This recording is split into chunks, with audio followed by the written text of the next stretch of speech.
Sveiki. Savaitinė Forex rinkos apžvalga pristato Forex faktorius. Spalio mėnesis iš tikrųjų, jeigu tai pasakysiu, greičiausiai nesuklysiu, kad pažėrė nemažai tokių siurprizų rinkai. Pirmas mėnesio penktadienis, kaip visada, viena svarbiausiai laukiamų naujienų rinkos dalyvių, tai yra Amerikos darbo rinkos duomenys. Taip, jie išėjo prasti ir jie išėjo stulbinančiai prasti. Ir Amerikos centrinis bankas praėjusią savaitę Federalinis rezervų bankas pateikė protokolą iš buvusios konferencijos. Ir dabar matome, kad jau centrinis bankas yra sunerimęs dėl darbo rinkos padėties. Žinoma, mandatas kaip ir yra pasiektas centrinio banko, bet tam, kad didinti palūkanų normas, čia yra pagrindinis klausimas šiuo metu dominantis investuotojus, tam, kad didinti palūkanų normas reikėtų sulaukti dar pagerėjimo darbo rinkos rezultatuose, kas neįvyko. Ir kitas dalykas, centrinis bankas pradėjo jau užsiminti apie tai, kad jiems kelia nerimą infliacijos rodikliai ir stiprus Amerikos doleris, dėl kurio, sakykime, irgi taip pat matome, kad infliacija nedidėja. Tai, sakykime, yra šitos priežastis, kurios duoda šiokį tokį nerimą Federaliniam rezervų bankui. Žinoma, jeigu lyginsime aplinkinės, sakykime, euro dolerio porą, jeigu lyginsime Europos centrinio banko vykdomą monetarinę politiką ir tą, ką vykdo Amerikos centrinis bankas, vis dėlto šiuo atveju vis tiek euras turi didesnę perspektyvą silpnėjimui, kadangi eurozona jau pradeda kalbėti apie tai, kad dabartinių monetarinių stimulų greičiausiai nepakaks, jau perėjo ekonomikai defliacijos periodą, greičiausiai reikės dar padidinti obligacijų supirkimo programos mastus, tačiau dolerio brangimas daugiausia siejosi su tuo, kad Amerika investuotojai skaičiavo tikimybę šiais metais, šių metų pabaigoje sulaukti palūkanų normų didinimo. Wall Street Journal ekonomistai kol kas mato 60% pagal apklausas tikimybę, kad dar gali būti palūkanų normos didinamos. Rinkų dalyviai rodo ką kitą. Investuotojai, sakykime, skaičiuoja labai mažą tikimybę šiais metais sulaukti palūkanų normų didinimo. Ir pagal Federal Funds Rate rodiklį mes matome, kad kitų metų kovo mėnesį yra tikėtinas daugiau palūkanų normų didinimas iš to, ką įskaičiuoja šiuo metu rinka. Tai doleriui toksai sentimentas turėtų būti kaip ir neigiamas, tačiau prieš nedaugelį valiutų, kadangi jeigu žiūrėsime euros doleris, svaras doleris, Kanados doleris su Amerikos doleriu, šitose porose vis dėlto doleris turi daugiau teigiamą sentimentą. Ir praėjusią savaitę rinkai buvo pateikta dar papildomai siurprizų. Amerikos paslaugų sektoriaus užsakymo vadybininkų indeksas išėjo prastas, Anglijos taip pat paslaugų sektoriaus užsakymo vadybininkų indeksas išėjo prastesnis. Turėjome taip pat rodiklį, neblogą rodiklį išėjo iš Naujosios Zelandijos dolerį veikiantis rodiklis, tai yra pasaulinės pieno supirkimo kainų aukciono metu. Matom, kad trečią kartą iš eilės per aukcioną didėja pieno supirkimo kainos, kas teigiamai veikia Naujosios Zelandijos dolerį. Ir Naujosios Zelandijos ir Australijos rodikliai pastaruoju metu netrodo taip blogai, sakykime, bendrame kontekste. Ir dėl šios priežasties šitos valiutos sulaukia neblogo palaikymo. Žinoma, Australijos dolerį palaiko ir tai, kad atsistatė šiek tiek žaliavų kainos. Tai matome aukso brangimas, geležies rūda atsistatė. Tačiau ateinančią savaitę iš tikrųjų vėlgi gausi ekonominių pranešimų ir pirmiausia visų investuotojų dėmesys vis dėlto turėtų krypti į Ameriką. Ir aišku, pirmadienis nedarbo diena Amerikoje, tačiau mes turėsime jau trečiadienį skelbiami iš Amerikos infliaciniai rodikliai. Tai yra labai svarbu. Infliacija tai yra gamintojų kainų indeksas. Jisai prognozuojama, kad smuks žemiau 0, minus 0,2 procentai.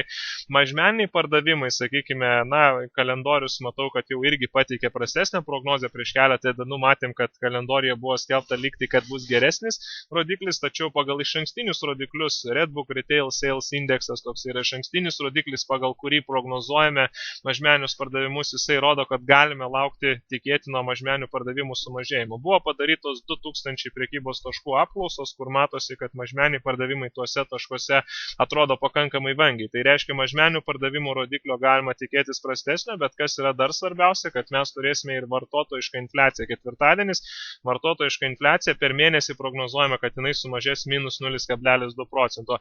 Antrą mėnesį iš eilės blogėjimas infliacijos yra jau signalas apie neigiamą trendą ir iš tikrųjų atsiranda iš karto lūkestis sulaukti, kad galbūt Amerikos turėsime irgi taip pat defliacinį periodą Amerikoje. Ir čia iš tikrųjų Federalinio rezervo banko galvos skausmas. Žinoma, vėlgi, jeigu lyginsime Europos centrinio banko šiuo metu vykdomą monetarinę politiką, vis tiek ilgalaikės tendencijos euro dolerio poroj, kad būtų brangimas, kol kas tikėtis nevertėtų. Fundamentaliai sentimentas eurui tikrai yra neigiamas, Anglijos svarui lygiai taip pat. Anglijoje ateinančią savaitę taip pat išbandymas, laukia svarbių naujienų paskelbimas. Jeigu atsimintumėm prieš savaitę gamybos sektoriaus indeksas atrodė nekaip, paslaugų sektorius taip pat atrodė vangokai. Paslaugų sektorius yra pats svarbiausias Anglijai. Na ir prognozuojama, kad infliacija bus nulinė. Šiaip Centrinis bankas per savo pasisakymus per praeitą savaitę užpraeitą pasisakė tai, kad iš tikrųjų šiuo metu pagrindinis galvos skausmas yra infliacijos rodikliai, tačiau Centrinis bankas išreiškė tokią optimizmą dėl gerėjančių atlyginimo rezultatų. Ir atlyginimo rodiklis, jeigu ir toliau, kaip yra prognozuojama, atlyginimo rodiklis gerės, tai būtų galima tikėtis, kad infliacijos rodiklis jau yra pasiekęs dugną ir pradėsime matyti didėjančius infliacijos rodiklius. Dėl to ateinančią savaitę tai yra kritiškai svarbus rodiklis, Average Earnings Indexas, vidutinis atlyginimo rodiklis, bedarbystės lygis, prognozuojama, kad išliks nepakitęs. Anglijos centrinis bankas yra pasiekęs savo mandatą, 5,5% bedarbystės lygis yra toks mandatas, jau yra pilnai pasiektas, reiškia, šiuo momentu vienintelis galvos skausmas tai yra infliacijos augimas. Ir antradienį mes kaip tik turėsime anglišką infliaciją ir po jos, sakykime, didelio efekto greičiausiai nebus, nes investuotojai lauks darbo rinkos ir infliacijos rodiklių. Tai šiaip iš tikrųjų porose su Anglijos svaru, su Amerikos doleriu laukia pakankamai nemaži judėjimai. Jeigu atsiminsime, Japonijos centrinio banko pateikta ataskaita rodo, kad Japonijos centrinis bankas kol kas nedaro papildomų obligacijų supirkimo programų, bet jau Centrinio banko vadovas užsimena apie tai, kad gali prireikti papildomai stimuliuoti ekonomiką. Dėl to visose porose su Japonijos jena mes matome daug intervalinio judėjimo. Tas intervalinis judėjimas ruošia rinką dideliems pramušimams ir, sakykime, galimai jau netrukus, jau galbūt net ir kitą savaitę porose su Japonijos jena mes pamatysime pramušimus. Tai tarkim svaras jena, jeigu tik tais Anglijos rodikliai išeitų geresnė ateinančią savaitę, svaras su Japonijos jena, svaras su Šveicarijos franku, galima sulaukti didelio pramušimo į viršų. Jeigu vis dėlto išeitų blogesni rodikliai, svaras prieš Japonijos jeną ypatingai greičiausiai pamatytumėm pigimą. Ir amerikietiška infliacija bus tikrai svarbus rodiklis ateinančią savaitę. Toliau, sakykime, jeigu žiūrėsime iš Kinijos, taip pat mes turėsime rodiklį iš Kinijos infliacija, Kinijos prekybos balansas. Jeigu šitie rodikliai labai stipriai nenuteiktų neigiamai investuotojų, jeigu jie neišeis prastesni stipriai, gali būti, kad Amerikos doleris, investuotojams perskirstant pozicijas, gali būti, kad labiausiai piktų prieš Australijos doleris, prieš Naujosios Zelandijos doleris šiuose porose. Jeigu vis dėlto Kinijos rodikliai, tikrai nustebintų neigiamai, tai tada turėtumėm vėlgi dolerio brangimo grįžimas prieš Australijos dolerį, prieš Naujosios Zelandijos dolerį. Kitaip sakant, tas sentimentas risk-off, rizikos netoleravimas rinkų, jisai gali tęstis. Toliau matome, kad amerikietiško obligacijų pajamingumas, jisai atrodo taip iš tikrųjų vangiai, jisai buvo mažėjantis, padarė rinką korekciją, rinka juda intervališkai. Jeigu amerikietiško obligacijų pajamingumas toliau mažės, tai yra kaina kils, jų paklausa bus didelė, tai dolerį neigiamai veiks, ypatingai poroje su Japonijos jena, neigiamas sentimentas liks Amerikos doleriui. Tačiau kol kas artimiausiu metu dolerio jenos poroje mes matom, kad labai daug intervalinio judėjimo. Visiškai rinka juda į dvi pusės, neprisirišti prie vienos krypties nereikėtų, sakykime, rinkos atidarimo metu. Iš karto, kadangi pirmadienį neturėsime jokių pranešimų iš Amerikos, Amerikoje yra nedarbo diena, dėl to iš karto rinkos atidarimo metu prie magnetinės zonos 120.35, 120.50, štai šitoje zonoje laukčiau bulių išsikvėpimo signalų ir sell pozicijų, tai yra galimi pardavimai su 2:1 ir didesnių pelno nuostolio santykių.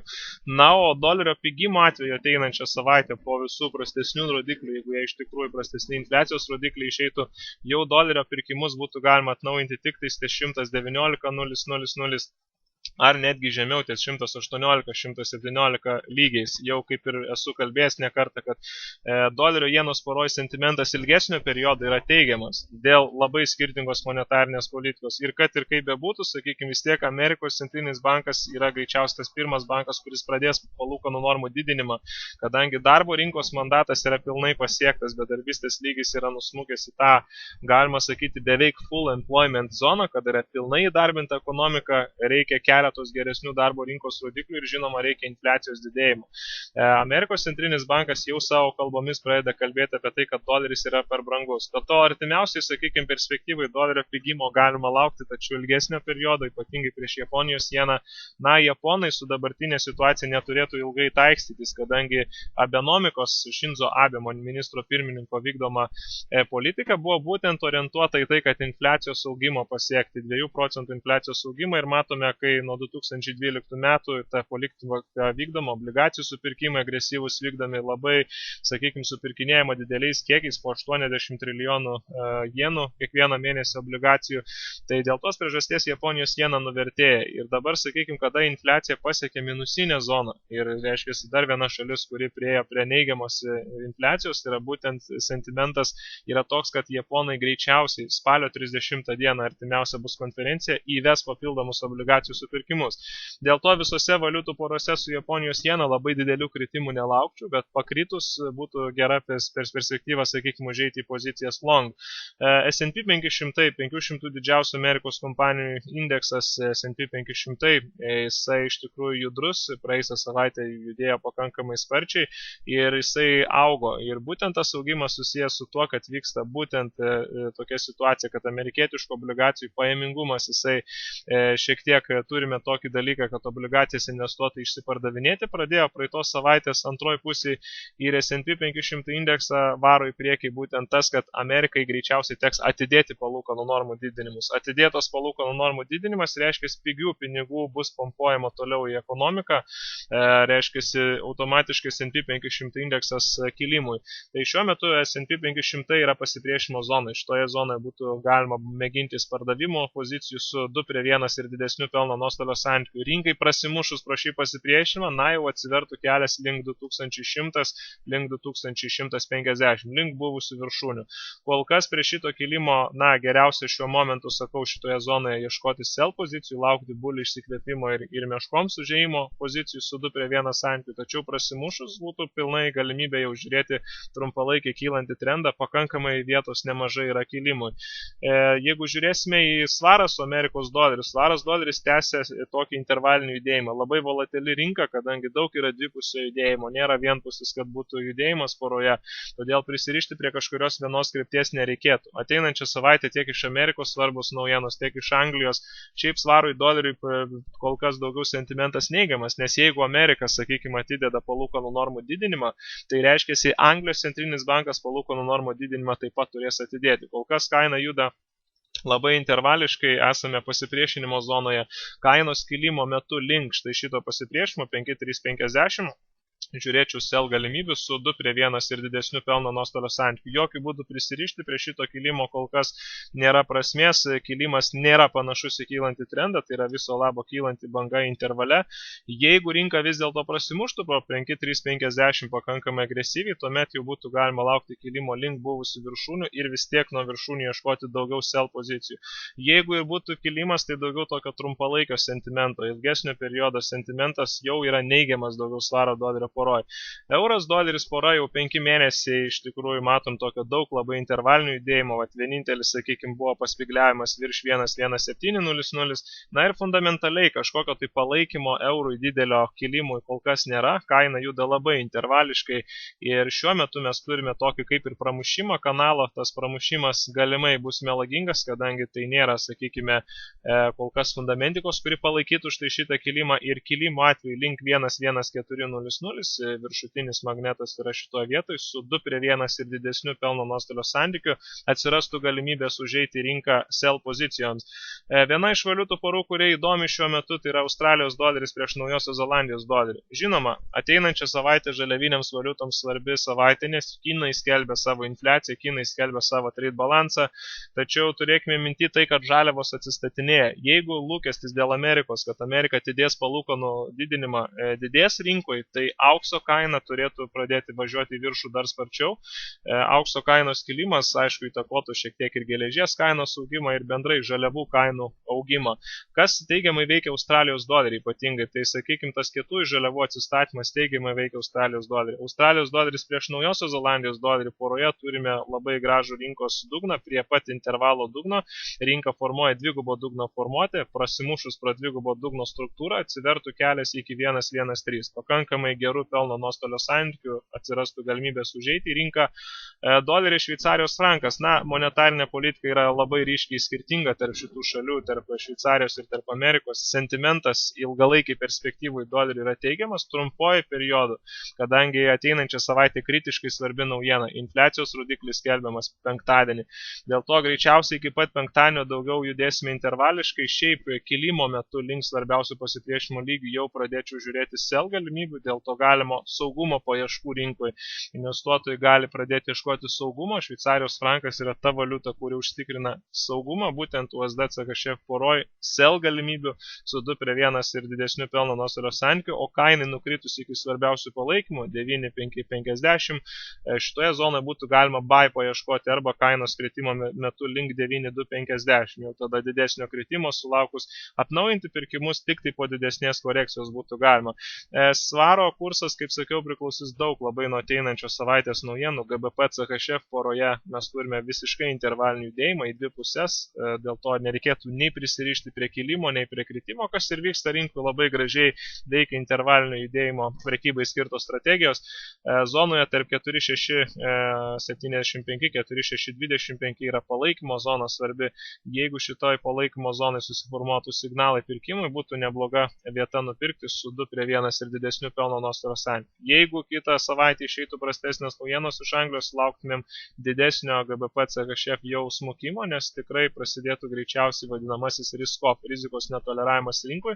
Taip pat ir svaras su Japonijos jena. Poroj, šiaip iš principo žiūrint porą, mes turime ilgalaikį sentimentą daugiau teigiamą, aišku, ir palūkanų normų diferencialai, viskas yra daugiau, sakykime, svaro pusiai. Bet jeigu tik tais infliacijos rodikliai pavestų, sentimentas dėl svaro palūkanų normų didinimo dar labiau nutolsta ir tik tai tiek, kad, sakykime, vienintelė varomoji jėga kilimui būtų Japonijos stimulai, kurių kol kas japonai neskelbia. Dėl to, kol neskelbia stimulų, GBP JPY valiutų poroj galimas didesnis kritimas iki 180. Dėl to jokių būdų nereikėtų prisirišti prie dabartinio kylančio mikrotrendo, jokių būdų tai ir nėra trendas, tik tai kylanti banga intervale. Dėl to nuo viršūnių štai šito kanalo jau būtų galima ieškoti pardavimų. Išėjus iš to kylančio mikrotrendo, vėlgi pardavimo galimybės būtų galimos. Kanada praėjusią savaitę nustebino, sakykime, rodikliais iš darbo rinkos. Darbo rinkos duomenys išėjo gerokai prastesni ir dabar ateinančią savaitę turėsime prekybos deficito rodiklius.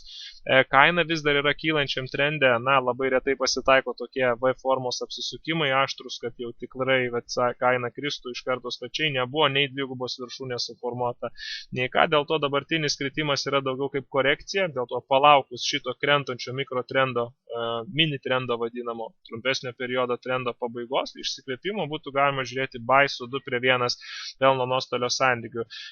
Šiaip priklausys, aišku, Kanados dolerio judėjimas nuo bendrai sentimento visoms žaliavinėms valiutoms, tai yra Australijos doleriams, Naujosios Zelandijos doleriams, bet Australijos doleris labai užtikrintai prasimušė pro 73 zoną ir dabar atsiveria kelias link 74,50. Dėl to turime pilnavertišką kylantį mini trendą, dėl to korekcijų metu mažesniuose grafikuose pilnai drąsiai būtų galima kol kas iki pasipriešinimo laukti kilimų į pozicijų. Naujosios Zelandijos doleris šiuo metu yra pasipriešinimo zonai, su 67 pasipriešinimo zona stipri.